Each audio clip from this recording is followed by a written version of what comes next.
Винаги съм се чудил, защото много хора казват, че всеки трябва да може да извървява сам пътя си. Така е, съгласен съм. Но въпросът ми е, когато го казват, ако ти знаеш как да помогнеш на някого, това означава ли, че не трябва да му помогнеш, защото той трябва сам да извърви пътя си? Не е ли това идеята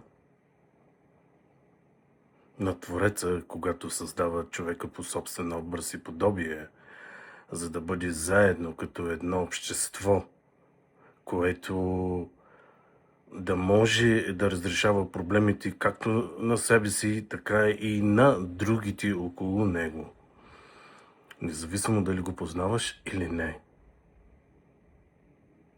А не само да намирате оправдание и да казвате, че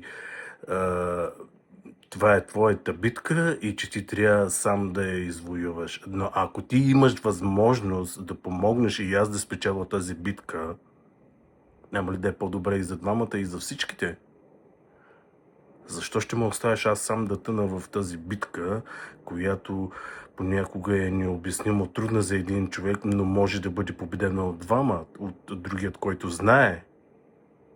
Не е ли това идеята на създаването на човек по свой образ и подобие на Твореца?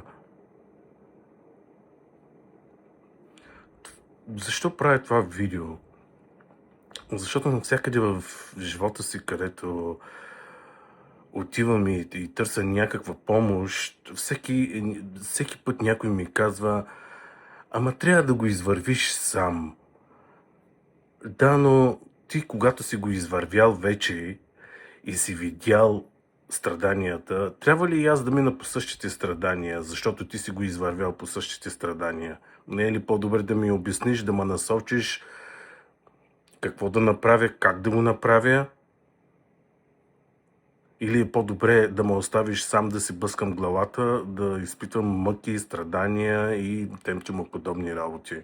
Аз наистина не мога да си го обясня това. Аз не мисля, че Създателят не е създал точно по този начин. Това е, което искам да кажа.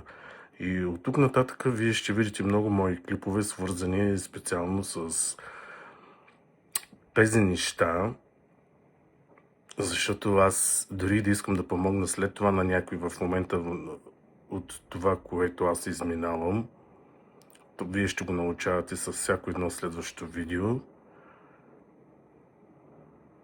Просто аз няма да съм от този човек, който ще искам да се възползва, да ми заплатите, за да мога аз да ви напътя на някъде или да ви кажа, да ви ориентирам какво трябва да направите и въпреки това да не дойда с вас и да ви поискам пари.